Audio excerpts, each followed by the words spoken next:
My sister said she got me a special gift for my baby shower. It was a box full of diapers. Used ones. Everyone laughed until I announced she'd just lost her house.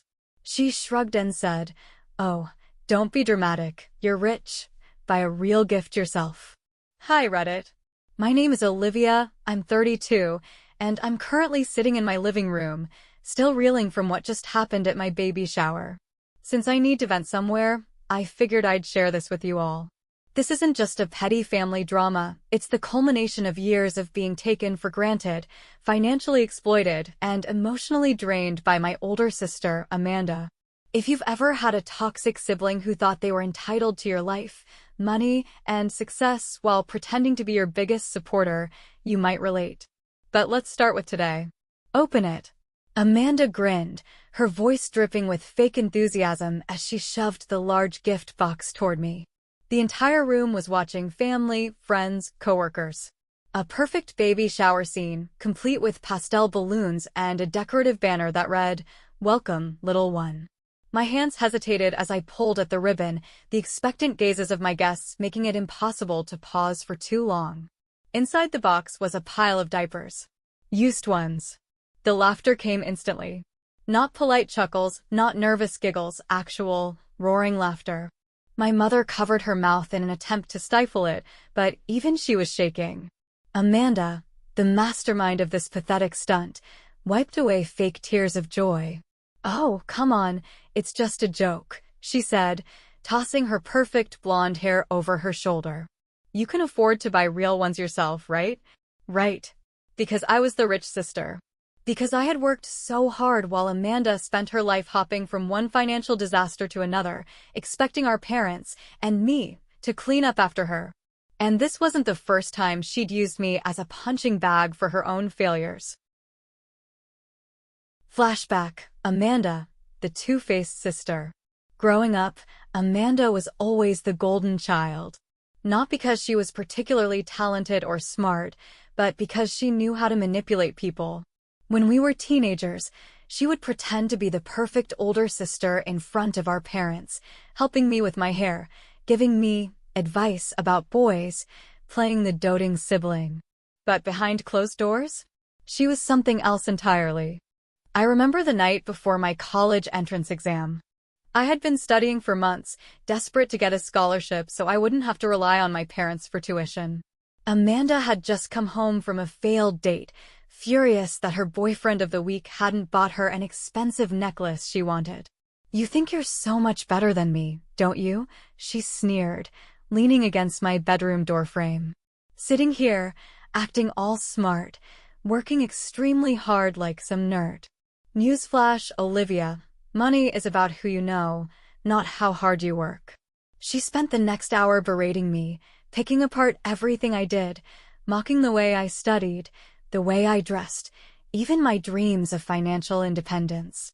When I finally broke and yelled at her to leave me alone, she smirked. "Relax," she said, flipping her hair. "I'm just motivating you." When I got my scholarship and moved away, Amanda suddenly became supportive again. She bragged to everyone about how her little sister was so successful, how she had always believed in me. But the second she needed money, the insults came back. "Must be nice to be able to afford anything you want," she'd say, conveniently forgetting that she had blown through every dime she had ever been given. "Don't be so greedy, Liv. It's just a loan." "Ugh, you've changed. You used to be nice." And yet, I still helped her. I covered her rent once when she was between jobs. I paid off her credit card when she cried about being so stressed. I even co-signed a loan for her once, something I regretted almost immediately when she stopped making payments. And what did I get in return? A box of used diapers at my baby shower. Back to the present. My announcement. The laughter hadn't even fully died down when I decided it was time for my own announcement. I set the box down carefully, my fingers still slightly trembling, not with humiliation, but with something else entirely. "That's funny," I said, my voice light. Really funny. Almost as funny as the fact that Amanda just lost her house. The laughter stopped. Amanda blinked. "What? Oh, did I forget to mention that part?" I turned to the crowd. See, I bought the mortgage to her house 6 months ago. She was behind on payments, again. And instead of letting the bank foreclose, I thought I'd be generous. But after this little stunt, I tilted my head, enjoying the way her face drained of color. I don't feel very generous anymore. You're lying. Her voice cracked slightly. I pulled out my phone and, with a few taps, displayed the property record. Her name wasn't on it anymore. Just mine. Gasps. Whispers. My mother's eyes darted between us, realization sinking in. Amanda, I continued, slipping my phone back into my purse. I was going to surprise you by letting you stay, maybe even give you the deed as a gift, but since you think I should buy my own gifts. I let this sentence hang in the air. She let out a breathless, nervous laugh. Oh, don't be dramatic. You're rich. You can afford to do the right thing. The right thing? I repeated. You mean like humiliating your pregnant sister in front of all her friends and family?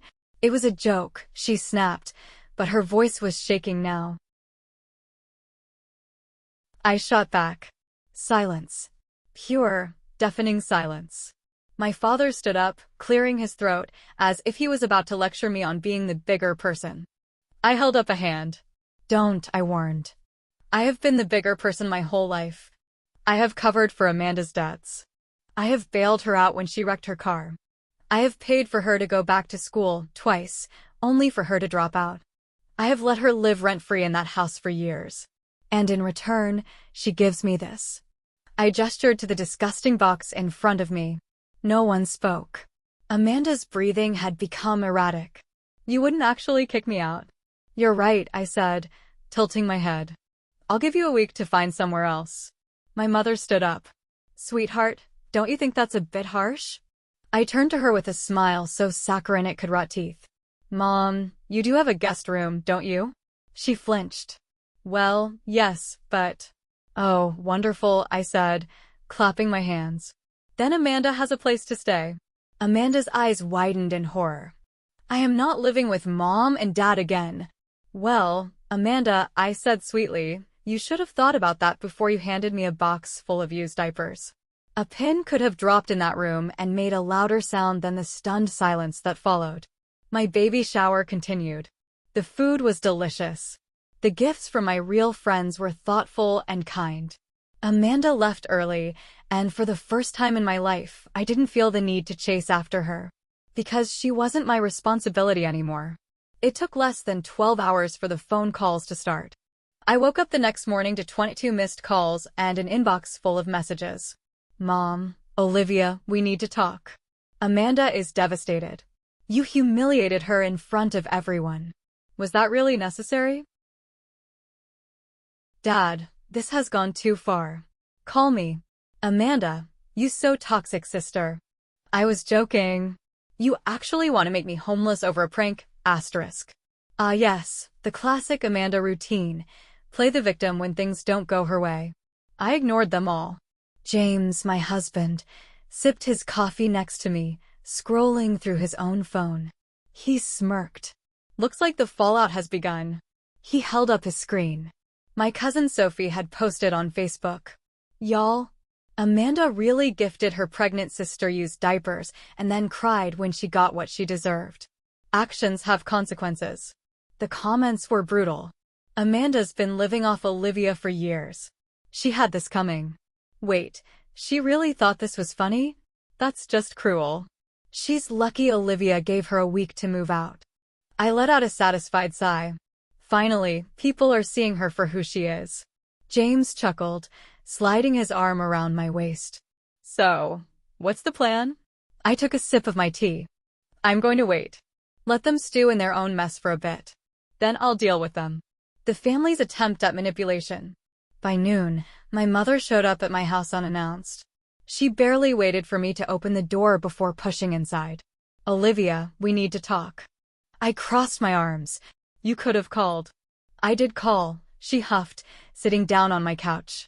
You ignored me. I leaned against the wall, unimpressed. And? Mom sighed dramatically, as if she were the victim here. Amanda made a mistake, but you're overreacting. Kicking her out over a harmless joke? That's cruel, Olivia. I raised an eyebrow. Harmless. She didn't mean anything by it. Mom insisted. She just has a strange sense of humor. She humiliated me in front of everyone. I snapped. You saw it. She was smirking the whole time. Mom waved a hand. She's your sister, Olivia. You don't throw away family over one bad decision. I laughed. One? You mean years of bad decisions. Years of using me for money, trashing my success, and expecting me to fix her problems. Mom flinched. She's going through a hard time. And whose fault is that? I shot back. She blew through her savings. She maxed out her credit cards. She had 6 months to fix this before I even stepped in. Did she do anything? No, because she assumed I'd catch her like I always do. Mom pursed her lips, clearly struggling for a new angle. Sweetheart, I just don't want this to tear our family apart. Funny, I said, tilting my head. Because you didn't seem worried about that when Amanda was tearing me apart for years. She had no response to that. Instead, she sighed, pressing a hand to her temple like this whole thing was my fault. Okay, fine. But at least compromise, let her stay for another month. Give her time to figure things out. I smiled. Sure. Mom blinked, surprised. Really? Yeah. I grabbed my phone, opened my banking app, and scrolled to a certain payment history. She still owes me $3,000 from last year. She can stay if she pays me back first. Mom's face darkened. Olivia, you know she can't afford that. I shrugged. Then she can't afford to stay. Mom stood up abruptly. You're being heartless. No, Mom, I said, my voice cold. I'm just done being your backup plan. She left without another word. Amanda's last-ditch effort. That night, Amanda showed up at my house. She banged on the door like a madwoman, and when I finally opened it, she pushed past me, storming into my living room. What is wrong with you? She shrieked. I calmly shut the door. Hello to you too. She spun around, her face red with rage. You're really doing this? You're actually making me homeless over a joke. Call it whatever you want, I said, crossing my arms. You're not my problem anymore. She let out a hysterical laugh. Oh, come on, Olivia. You're rich. You have a huge house. What's the big deal? I stared at her. Amanda, do you hear yourself? She scoffed. I'm not asking for much. Just a little help. I would do the same for you. I burst out laughing.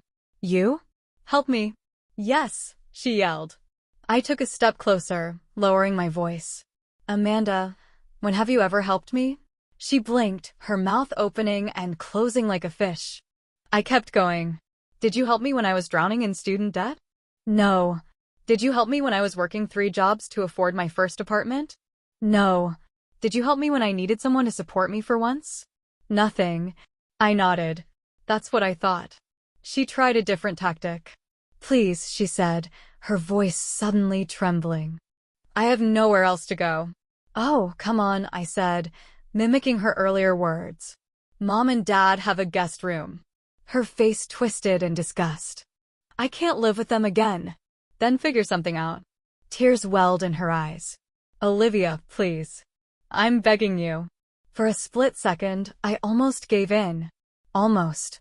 But then I remembered the diapers. The laughter. The years of being her financial safety net while she spat on my success. I took a deep breath. Good luck, Amanda. And then I opened the door. She stared at me in disbelief. You're actually kicking me out. You have 6 days left, I reminded her. Make them count.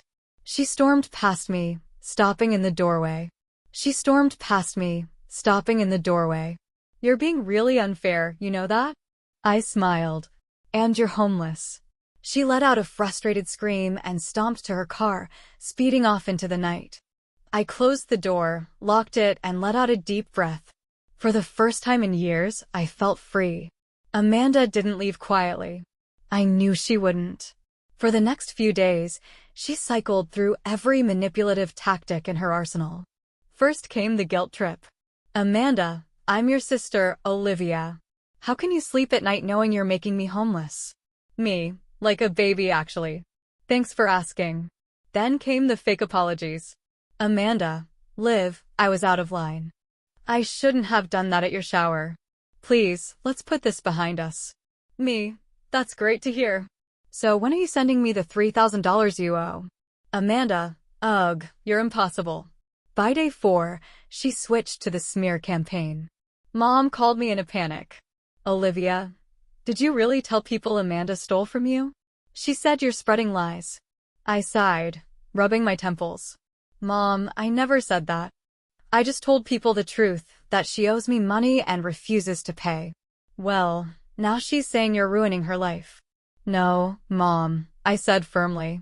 Amanda ruined her own life. I just stopped cleaning up the mess.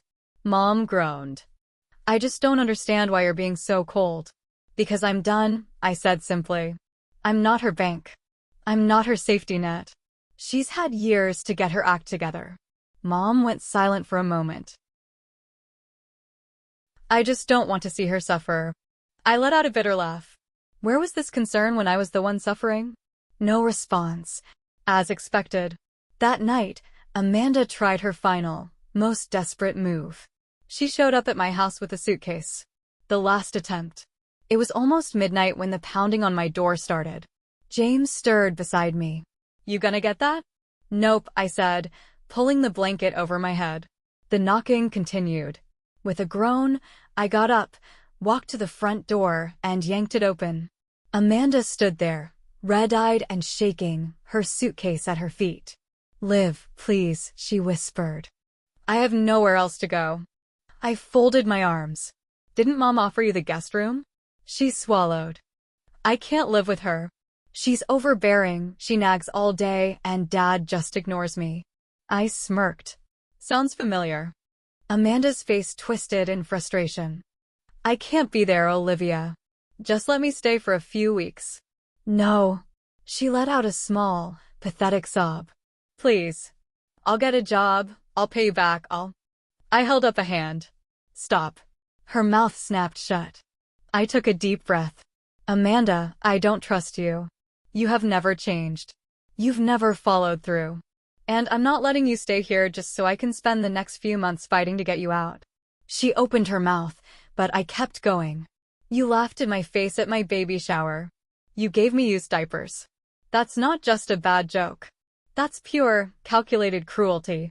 And now you expect me to rescue you. Tears slid down her cheeks. I don't have anywhere else. I sighed. That's not my problem. Her face twisted with rage. You're really turning me away? Yes. Her fists clenched. Fine. But when you come crawling back, don't expect me to help you. I laughed. When have you ever helped me, Amanda? Silence. She picked up her suitcase and stormed off. I shut the door, locked it, and went back to bed. James wrapped an arm around me. You okay? I exhaled deeply. Yeah. Actually, I think I am. For the first time in years, I felt free. I thought Amanda was finally out of my life. I was wrong. A week after she stormed off, I got a call from my mother. I debated letting it go to voicemail, but my gut told me something was up. Mom, what now? I asked, already exhausted. Mom sighed dramatically. Amanda moved in with us. I smirked. Oh! So she took the guest room after all? Yes, but she's miserable here, Olivia. I nearly laughed. And why is that my problem? She says she feels like a prisoner. Mom huffed. Your father and I have rules, and she doesn't like following them. Rules? That was rich coming from my parents, who had let Amanda get away with everything her entire life. Let me guess, I said. You told her she actually has to contribute to the household? Mom hesitated. We just asked her to help out a little. Maybe get a job. Pay for her own expenses. I snorted. And how did that go? Not well, Mom admitted. She had a meltdown last night because we told her we weren't paying for her Uber Eats anymore. I actually laughed at that. You mean to tell me she expected you to fund her lifestyle after she spent years expecting me to do it? She's struggling, Olivia. She's entitled, Mom. Silence. Anyway, Mom finally said, she wants to talk to you. Nope. Olivia, just hear her out. She had plenty of chances to talk, I said. I'm done. Mom sighed, but I ended the call before she could keep pushing. Amanda's desperation. A few days later, I got another text from Amanda. Amanda, can we talk? I ignored it. Then another. Amanda, please, Olivia. I just need a chance to explain. Ignored. Then came the final message. Amanda, fine. You want to play dirty? Game on. That caught my attention. The smear campaign.